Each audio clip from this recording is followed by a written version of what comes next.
J Pottz. What's up?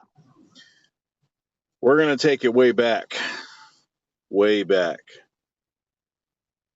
Tell me about where your love of wrestling began. WrestleMania 14, man. That's where the true love began. I'd caught some Raws and things before. I grew up in a house that liked boxing. My dad loved Mike Tyson, so Mike Tyson being on wrestling really got me. And it was the same for me. same event, Yeah. same everything. You already know the story, of course, but for the people that don't, I had a buddy invite me over to stay the night, which technically was a school night because it was Sunday going into Monday. And he was like, "Hey, you want to come watch WrestleMania?" And I was like, "Yeah, sure, why not?" I'd heard some of the names buzzing at the time, but I hadn't watched it. And literally, WrestleMania 14 was where the light switch came on, and it was like, this is amazing. Right. It's just so incredible. Holy shit. And it just grew from there. And I wasn't doing like the every Monday thing because I just didn't have like the schedule down mentally.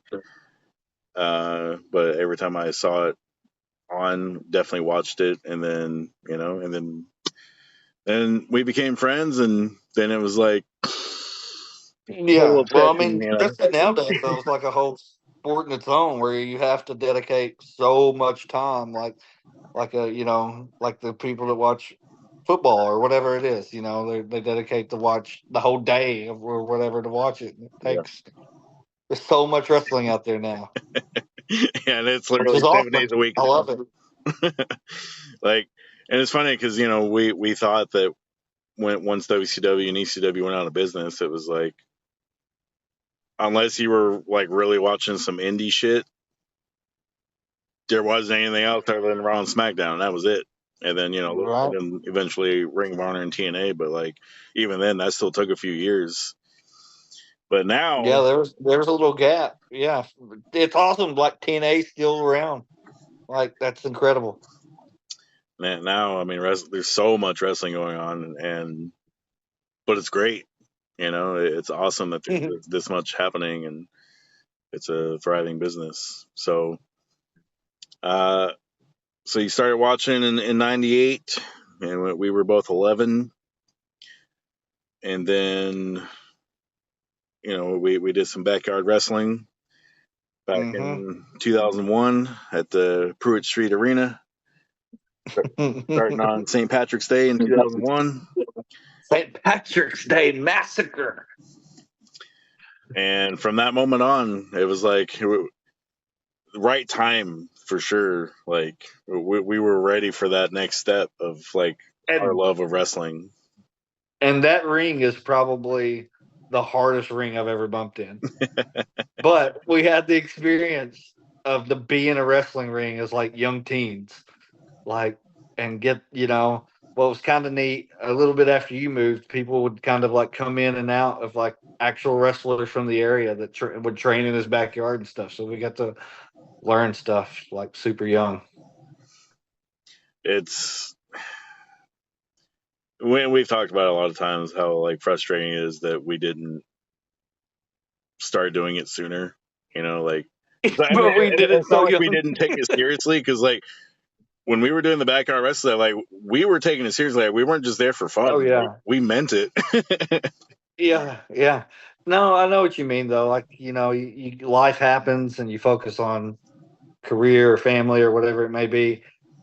And I think we always just regret not giving it the dedication that wrestling truly deserves. If you want to do it, you got to be all in. All in.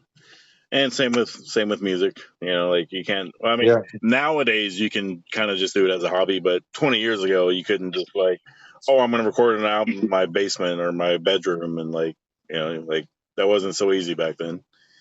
Right. Not like it is now.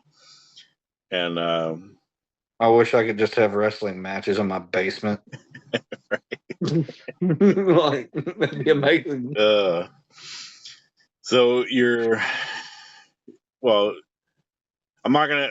I didn't have a wrestling journey as far as like making it a career, but like I was there when yours started. You know, the seeds of it being at Unforgiven in Memphis in 2007, and after the Man, show, running into a few people, and the people I still work with, like I just did a show with, and like was really great to reconnect with, and we had little, little gimmicks on each other and stuff. Like, shout out Derek King. Like Derek King really, I don't know, we caught each other on Bill Street and just like got to chatting like for no, I don't know how we connected. Like I don't know why. hadn't you like seen him perform before, like some indie shows or? I worked at KIT at the time, and so I think I'd met him. He came in the studio with to do some promotions for a show, and so I was a camera guy at the time, and so I think when I saw him, I was like, "Hey, I don't know if you remember me, but I did camera or whatever," and just kind of started the conversation that way. So from there, it's only like a couple weeks later, we ended up working in Union City, and you were Ripley, Ripley. That's right, Ripley. yeah, And you did some ref work, and I did some security work, and we met Jerry Lynn and set up a segment for him and all that cool shit. And next thing you know you're kind of getting booked a little bit here and there with doing more ref shit, and then ring announcing. I really did a lot of ring announcing. Remember that it was like an outdoor thing really early on that we yeah, did.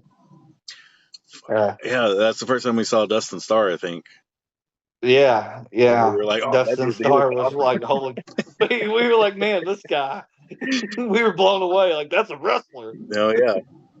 Uh, Uh, Him and John Michael. I remember John Michael because he was just tall blonde guy, and we were like, man, those guys can fucking go. We bet. We didn't even know. We just looked at them. We were like, mm-hmm. for sure. And Dustin, man, he still looks pretty good. I saw something of him not too long ago, and I was like, wow, like, Yeah, he does Memphis wrestling. He's like one of the hosts on it and does like all the interview things. He's really doing well on that. He's had a really successful career in and out of wrestling. so how long did you do the announcing stuff? Yeah, like announcing, refing, and all that shit. Oh man, years. Probably like off and on for 3 years. But I was also doing a lot of like camera work for some uh national, small indie promotions that were running on like Dish Network and things like that. So I was getting experience everywhere, refing, ring announcing, doing the camera work, really getting really the ins and outs of the business from, a lot of different perspectives. And I thought that was kind of cool to learn, because, not everyone gets to learn so many different facets. No, it's true. And then eventually you decided to take that next step and get trained. Yeah, yeah, I got trained. Had a good experience training. Went well. And eventually my trainer, he was running UCW, uh, and in Union City, which is where I am going to be coming back to wrestling again. So it's all full circle. But my trainer was running UCW at the time, uh, and he had this idea. He needed somebody to play the hometown hero, the Tornado, and I was all about it. And I gave it everything I had, man. Like I loved playing that character for a while.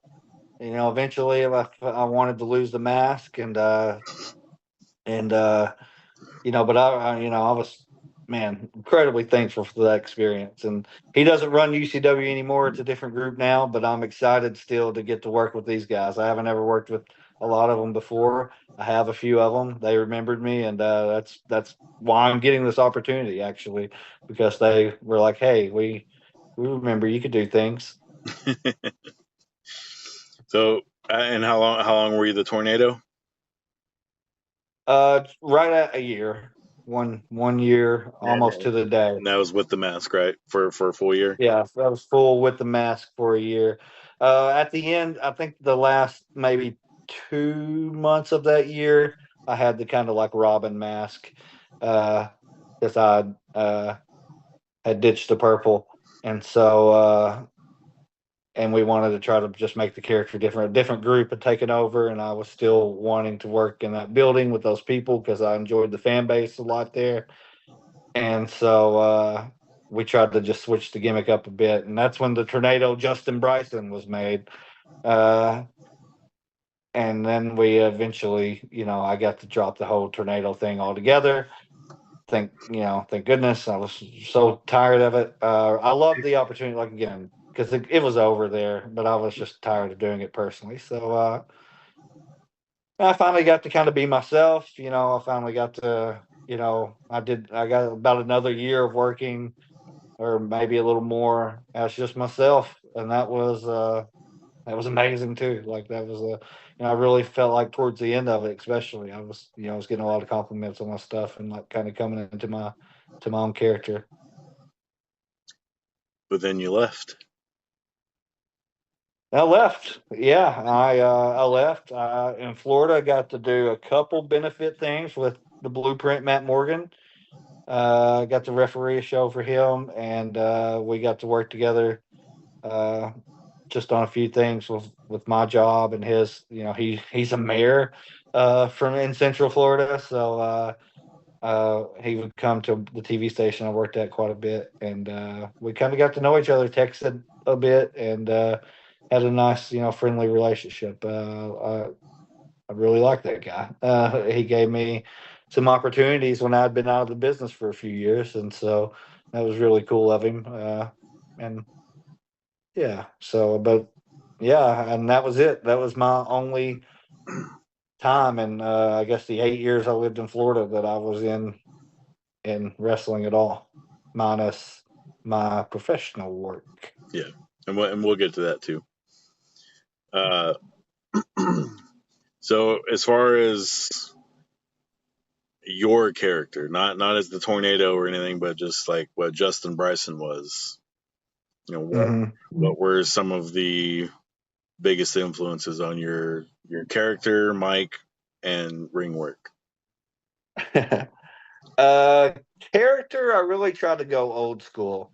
Like I try to just have an old school look and feel to, but modern to some degree because I back then was about 30 pounds smaller, so I try to do a lot more high flying stuff with the old school look, which was interesting, interesting combination. But I like the gear itself was very old school.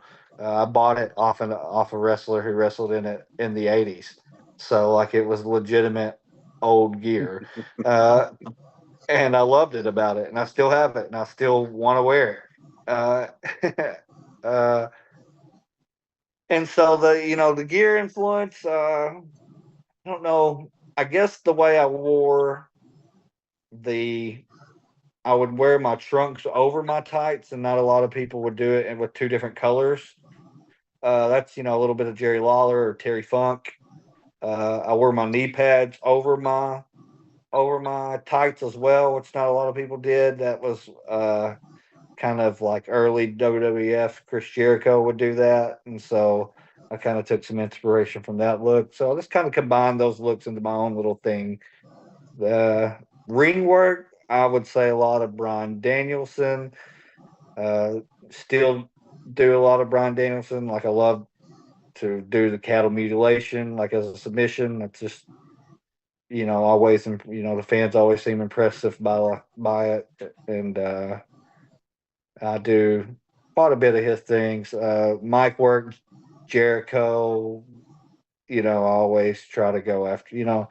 I'm always like, and I do this with everything I do. I'm always looking at the best and just trying to nitpick my own little things from them. and try to make it my own in whatever way I can without imitating. I try to make it important to not fully imitate. Just respect. But do it my own way. So, what led you to 8 years later, or really a decade later, because you've been back in Arkansas for a couple years. So, a decade later, what led you to stepping back in? Um, I saw a Facebook post for a UCW Rumble, and I said, "Man, I am a UCW original that is of age and shape that I could still do this. And man, that would be really cool to do. I would love to do it." And so, literally, the Facebook post inspired me. And I asked around, I said, "Hey, who books this?" I asked a couple guys I worked with, Poker Face, AudioVein was, which now he's Phil, Big Nasty Phil, I believe. Uh, I love it. It's a great gimmick on Memphis Wrestling. Uh, he also has 9 fingers, so he's 9 finger Phil. Just a fantastic guy. He helped me out quite a bit. He put me in touch with Tuckerman, the guys who train there. So he helped me start getting trained. He helped me get booked in Tuckerman out of nowhere. I actually ended up having a battle royal a week earlier than the UCW Rumble because of that connection. So, and then I did some training with a guy named Craig Stone. Really great training. Really thorough. His knowledge is impressive. Uh, I've enjoyed my time with him because he's also he's kind with his training. But he's also he wants you to do it. He wants you to do it right, and I've enjoyed that, man, so much. Like, I was nervous as fuck going into training, and the moment I got into the ring with him and he kind of walked me through things, I was like, "Oh, this is going to be just fine." Like, this is, and then like those guys were telling me like you just got a little ring rust, but like it's like riding a bike to you. You got it, man. You still got this, and I was like, "Oh man, they really hyped me up." And then so now I've been trying to get in the ring as much as I can before shows. Any opportunity I can, I'm getting in there. How did it feel to take that first bump again? Like nothing. I expected it to hurt so fucking bad, and I like popped up like I was like, "Oh, I don't know, I just laid in my bed and needed to get up." Uh, like I really anticipated a lot of pain, and like I was sore 2 days later, but like sore like I just ran a mile sore, not sore like I just physically beat the shit out of my body sore. Uh, so I was in that moment after that first training session, I was like, I'm back in. I got this. Like I'm here I go.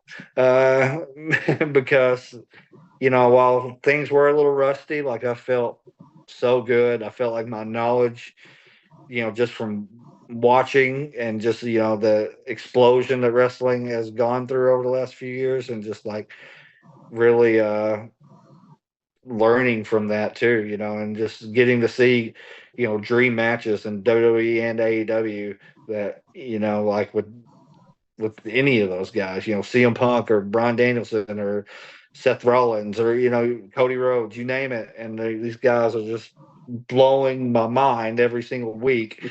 And so, you can just, like I said earlier, with all due respect, you just nitpick these little things from these people and you try to make it your own. So, Like, as Justin Bryson, my finisher was the Crossroads, and there's no way in hell I would do the Crossroads no, now. Like, like it was, no. Uh, so now you're going to be competing as Jay Pottz. So why yeah. why the change from Justin Bryson to Jay Pottz, and what will be different between the two? I kind of came to the conclusion that Justin Bryson really while I had the most fun doing it and I probably had the best matches, there wasn't necessarily a huge legacy behind it or anything. It was a fun name. It was in honor of my son. Uh, I had a pillow talk with. I had pillow talk, a tag team, as Justin Bryson with my one of my probably the most fun I ever had wrestling was doing pillow talk. And so I don't know, just all that felt like one chapter, and now I'm kind of want to just go on to a new one. Jay Potts is what all my friends call me. Literally everybody calls me that. So it's my screen name on most things. It just made sense. It is me. So and I want this to be me. I just want to go have fun and be me. And I feel like being me is going to be the most fun for the people as well. Uh, Not that I'm, think I'm just a fun guy, but I feel like just going out there and having fun, everybody can pick up on that on that energy. Absolutely. So, what are you gonna do as a finisher, or is that gonna be a surprise? We're working on a couple things. I don't know for sure. Been working on a headbutt that I like, but it not necessarily a finisher, but maybe just a good signature or something. It's been coming along. Started doing a lot more submission, like groundwork that I didn't used to do. Uh, I'm rusty on it still, but it's also coming along. Like I've gotten pretty decent at an ankle lock. But it's definitely not something I want to do as a finisher. It's just not my type of wrestling. Uh, fully. While I love technical wrestling, I try to do it to the best of my abilities. It's probably not where I thrive. I've come to realize watching stuff back, I'm more of a brawler than I thought I was. Uh, I throw a lot of forearms, and I like to just fucking fight. So, and I don't mind to get fought back. It really doesn't. So it's fun. You might have had a lot more of that Rock and Austin in you than you thought, huh? Yeah. Even this battle royal I just worked, like it started out with like just brawling, and I'm like, yes, like, and then like I felt like I was at home doing it. I was throwing my shots, taking the shots, and like everybody at the end, I like went to every individual person I interacted with in the match and was like, how was it? Was it okay? Did I stiff you? Did I'm fine. Are you? And just tried to be as respectful as I could to the guys that were also in there with me. Because I recognize I'm green again. Somebody's got to clean me up. And I'm not gonna talk too much about it, but your new theme song or theme songs are pretty awesome, and I think everyone's gonna like that shit. uh, yeah. So, man, I'm really proud of those too. My goal with those is to just like if I can get two people, one person, if I can get one person to want to, if I can get one person to leave and it's stuck in their head, I'm gonna be so happy. Because that's all I want out of it. I just want it to be remembered. I want to make an impression that puts another butt in that seat next week. Like I want to these little things I'm trying to do with this character, and which I think are just funny. Really, at the end of the day, I think it's funny, so that's why I'm doing it.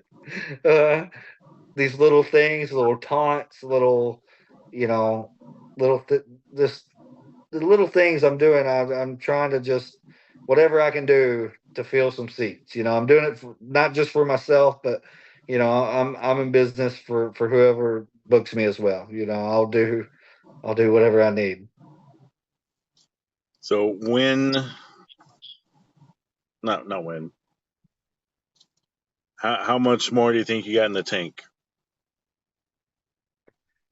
I don't know. I'm starting slow with the battle royals and stuff because I'm just not sure about a singles match type of thing yet. But I mean, I'm open to it. Like, if I finish this battle royal and they're like, "Hey, we want to book you in 2 weeks," I'll be there. Uh, so I hope the creative plan includes me in UCW. I have put it out there that I'm interested.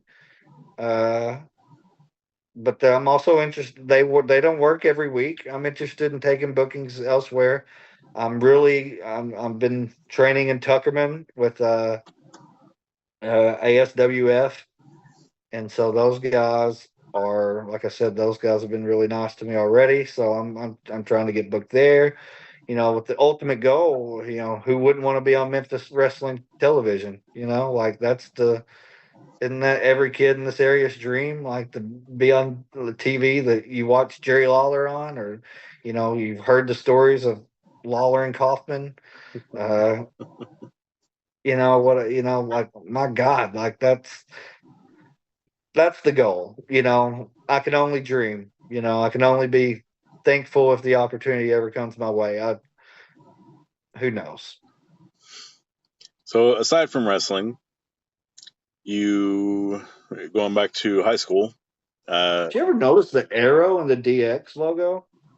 Yeah. Why did I not notice that? Is that like Yeah. Suck it. huh? Yeah. Um. Uh, huh. Huh. Hmm. Well then, So going back to high school, you were in the TV class, and that kind of opened up a door that you probably weren't even totally expecting back then, and you ended up working for the news for a long time, and got pretty decent at camera work and video editing and all that kind of stuff. And you went to Florida, and then you got an even bigger opportunity with that, and kind of progressed and progressed until you kind of sort of hit a wall, I guess. But COVID man really hit that wall for me because I got the best job in the world. I got to go do all the fun things around Orlando with a really fantastic person. Uh, I had the best job in the world. I wouldn't have traded it for anything. And then COVID happened, and they were like, no, you're going back to like normal news, like death, fire trucks, and bad stuff. And I was not used to it anymore. I'd seen a lot of dead people, and I don't like that. So I didn't want to do that anymore. And so I made that very clear to them, and that was not something we were able to come to an agreement on. So I had to give up that career over that because I have legitimate, uh, you know, uh, mood disorders that may uh, come from that career. understandably, I mean, it's kind of like with being a mortician or even a paramedic, cops, Yeah. anything along those lines. In those fields, you expect to see that kind of stuff, but when you go into media journalism, you're not. It's a possibility, but like you're not just fully expecting to just see the stuff that you see all the time. No, you're really not. You're wanting to uncover the truth of things or wanting to, like for me, I love journalism, and I still love journalism. I follow, very, center based journalism the best, because I want it to be very truthful, no matter what. That's what I think the core of journalism is. So yeah, you get into it not expecting any of that at all. But you also don't get to expect that you're going to interview Roman Reigns and John Cena and Ric Flair, which I got to do. And so that's also the other unexpected side of journalism that I'm so thankful for. For real. Like, Extreme highs and lows. You know, like again, like you go yeah, from covering mass murders and little kids and all that kind of stuff, crazy accidents, and then you're also uh, at political rallies and interviewing crazy man. celebrities that you never think you'd ever meet, and you Not know, to get political, but man, the scariest moment of my career was at a Trump rally, and he's like, "Look at all the media, the media," and then everybody turns around, they're like, "Fuck you," and I'm just like, "There's 20,000 people yelling 'fuck you' at me right now," and it's like I feel like I almost felt like a wrestler, like I wanted to be like, "Whoa," you know, like you're literally but just holding a camera. You know, it's like yeah, like I'm not even part of it. I'm just filming it. Like, I literally don't care about any of this. yeah. And yeah, I mean, Uh, fuck. I mean, that could have put you in a bad situation. And I mean, it felt like it did, but that was whatever. That was whatever. yeah, Yeah. Man, yeah. Then, uh, not that you've had a music career, but you've dabbled in some music over the years and been in a couple little projects and a couple bands and kind of done some little tinkering with some solo stuff and a couple of the early projects we probably won't talk about, but you know. man, a lot of fun though. A lot of fun. That's all that matters. And I guess we could talk about the Dow Jones. Yeah, Dale Jones, whoever those people were, they were always just blurred in their photos. One except one person's eye once, but Dale Jones was the best group that ever happened. Don't even know who was in the band. No, They're just like whoever was there in that moment, that was the Dow Jones. yeah, fucking clown shoes, man. Castle Mania, Mania. Good shit. Oh man. Um, the first time I ever saw you do anything music related was it you, Andy, Ricky, and was it Drew Master? Probably would have been Jeff, yeah. Yeah, Most likely. doing some Zero God. Oh yeah, yeah. Yeah, Oh no, that was Stevel. Super Evil Dr. yeah, Stevel. yeah. Yeah. Uh man, what is that guy doing? Right. Yeah, but yeah, that was a lot of man, I loved playing music, and that's another thing I never gave the dedication I wanted to, and I still love playing guitar and playing bass. We jammed out when you were in town, and that was amazing. Like it was one of the best nights I've had in a long time. Uh, Literally, same. yeah, uh, Play bass all day. yeah, man. I watched.